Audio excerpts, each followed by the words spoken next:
And remember, previously also in Afghanistan, for example, specifically when the batches were coming in, ministers were given responsibility. Some of them had gone as far as close to the ports or the airports where they could receive the batches that were leaving.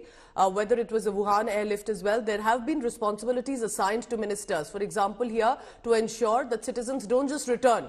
They have someone from the government representing to be receiving them, talking to them, perhaps getting a moment to understand what exactly is unfolding there. Listen in again to Himanshu now speaking to more of Indian nationals. So, हमारा जो location था वो central था. So, काफ़ी less affected था comparatively जो south का जो रीजन था और जो नॉर्थ के रीजन थे. बट हमने हर दिन हमने सायरन सुने विद सो वो थोड़ा सा पैनिकिंग. हमास का जिस दिन अटैक हुआ उससे लेकर के फिर आगे जब तक आप यहाँ पे आए, क्या आपको डर लगा या क्या कुछ आपने महसूस किया? तो पहले दिन जो अटैक स्टार्ट हुआ वो बहुत ही सुबह था, अर्ली मॉर्निंग 6 o'clock जो सायरन बजे. तो उस समय तो हमें पता नहीं था कि क्या हो रहा है एग्जैक्टली, क्योंकि बहुत सारे स्टूडेंट्स थे जो जानते थे ऑलरेडी, जिन्होंने पहले भी ये सायरन से सुने थे. तो सो वो जानते थे कि क्या करना है करके. सो अर्ली मॉर्निंग जब सायरन बजा हमें लगा मोस्टली कि फायर अलार्म में करके. सो मैं जैसे मुझे पता नहीं था क्या करना है, सो मेरी फ्रेंड्स लोगों ने नॉक किया एंड देन आई रियलाइज कि शेल्टर जाना है करके. तो वो फर्स्ट डे वाज थोड़ा था पैनिकिंग था. पूरे आप जिस तरीके से वापस आए इस पे आप क्या कहें? तरीके से सरकार ये जो जर्नी अरेंज की गई है ये बहुत ही अच्छी जर्नी अरेंज की गई है, क्योंकि हम काफी टाइम से ढूंढ रहे थे तरीके जाने के लिए. तो emirate was the only way कि हम वापस आ सकते थे. और एमिरेट उस समय टिकट्स अवेलेबल नहीं थे एंड इट वाज गेटिंग बहुत जल्दी सोल्ड आउट हो जा रहे थे. तो मैं इंडियन गवर्नमेंट को और जी को थैंक यू कहना चाहती हूँ, बिकॉज और कोई ऑप्शन नहीं था अगर इंडियन गवर्नमेंट ये ऑर्गेनाइज नहीं करती. सो थैंक यू कहना चाहते हैं आप. ठीक है, तो ये देखिए थैंक यू कहना चाहती हूँ. इनका कहना है कि जब टिकट था वो बड़ी तेजी से दूती. कहाँ पे रहते थे? साउदर्न पार्ट में बेरशेवा करके एक जगह. जहाँ पर हाँ जहाँ पर मतलब जहाँ पर थे वहाँ से वो इम्पैक्ट पॉइंट पे कितनी दूर?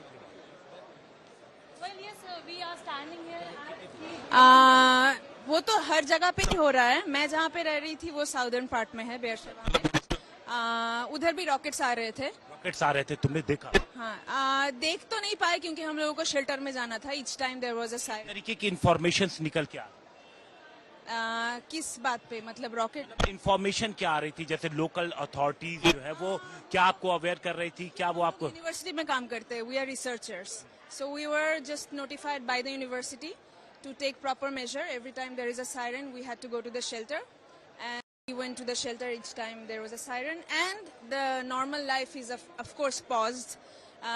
Going to the supermarket or doing groceries is not the same anymore. It's pretty scary actually. In the last, this time it's pretty serious because Israelis are, they're mad because of the infiltration, and it's very brutal what happened in Gaza area. So yeah, it impacted normal life. Our universities are closed. We cannot go to work. So it was best for us to come back to India basically. Government से ये शुरुआत की गई operation Ajay, जब आपको पता लगा तो फिर आप कैसे पता लगा और कैसे आप इसमें ज्वाइन कर पाए, कैसे वापस? So हम लोगों को पता चला actually 24 hours before, just in one day. We had to arrange everything. The embassy contacted us. We had to fill a form. And after the registration, they just let us know that we are selected for the first flight. I don't know what was the procedure, but they just called us from the embassy, and we were like 200 some people, and we boarded the first flight basically. Flight. Okay. तो पूजा आप देखिए ये तमाम और भी यात्री हैं जो वापस आ रहे हैं. हम कुछ से बात. सर आप इजराइल से आ रहे हैं? नो. देखिए यहाँ से चूंकि अराइवल है, कई और भी फ्लाइट्स हैं जो यहाँ पर आई हैं, तो कई सारे हमने देखा जो स्टूडेंट यहाँ पर पहुंचे हैं वो ज्यादातर जो हैं वो सेंट्रल इजराइल में थे, जो पढ़ाई कर रहे थे और उनके फैमिली के लोग लगातार उनके संपर्क में थे, उनसे बात कर रहे थे। तो ये पूरा इलाका देखेंगे एयरपोर्ट का, तो यहाँ पर कई हिमांशु, जो ज्यादातर है 212 में जो पैसेंजर्स आए हैं इजराइल से इंडिया, क्या ज्यादातर वो स्टूडेंट्स ही हैं? क्योंकि वहां पे प्रोफेशनल्स और बिजनेस कम्युनिटी भी है, तो स्टूडेंट्स हम कह सकते हैं कि पहले बैच में ज्यादा आए हैं। बिल्कुल 212, क्योंकि हमने तकरीबन कई छात्रों उनसे बात की, 10 से 12 से बात की, और उनका यही कहना था पूजा कि वो कोई रिसर्चर है, कोई स्कॉलर है, कोई स्टूडेंट है जो पिछले 3 या 4 सालों से वहां पर रह करके पढ़ाई का काम कर रहा है। तो इस तरीके की जो छात्र है उनको, और ज्यादा वक्त नहीं हुआ था, सिर्फ 24 घंटे का वक्त हुआ था जब उनको इन्फॉर्मेशन मिली थी, और लोगों का कहना है कि एम्बेसी ने उनकी बहुत मदद की। क्या नाम है आपका? सॉरी, मैं और कंफर्टेबल नहीं हूँ। मैं बहुत, देखिए कुछ लोग ऐसे भी हैं जो एग्जॉस्ट कर चुके हैं, थक गए हैं वहां से यहाँ आने के बाद। तो तमाम जो छात्र हैं वो यहाँ पर पहुंचे हैं, और लगातार ये अभी पहला जत्था है जो ऑपरेशन अजय की शुरुआत हुई है।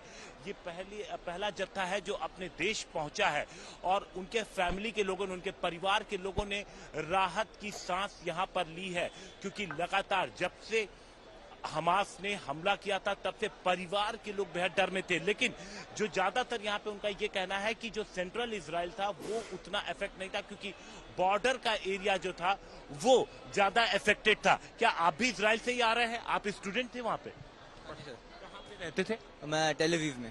टेल अवीव में, तो वहां पर तो काफी इफेक्ट हुआ था। कब आपको पता लगा था? आप क्या कर रहे थे उस दिन?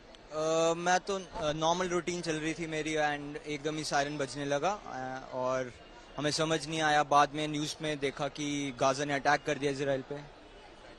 उसके बाद सायरन बजा, तो फिर आप लोग क्या करते हैं? नेक्स्ट आपका स्टेप क्या होता है? तो हमें इंस्ट्रक्शन मिली है कि जब भी सायरन बजे तो हर फ्लोर पे शेल्टर रूम्स होते हैं। फ्लोर पे? हर फ्लोर पे, और हर बिल्डिंग में भी। तो वहाँ पे जाना है और एटलीस्ट 10 मिनट तक वहाँ पे रुकना है सायरन बंद होने के बाद। तो इसके पहले कब से हैं आप इजराइल? ऑलमोस्ट 2 साल हो गए मेरे। इसके पहले कभी सायरन की आवाज? नहीं। तो आपके कुछ लोकल फ्रेंड्स भी हैं जो इजराइल के रहने वाले? हाँ। उनसे कोई जानकारी मिली आपको? उन्होंने कभी बताया कि उस दिन क्या हुआ? हम मतलब है, बट सबको काफी डर रहे थे सिचुएशन से, तो इन जनरल डर ही था सब में। ऑपरेशन अजय की शुरुआत हुई, कब आपको पता लगा और किस तरीके से आपने इनिशिएट किया, और कितनी हेल्प आपको अथॉरिटी की तरफ से की?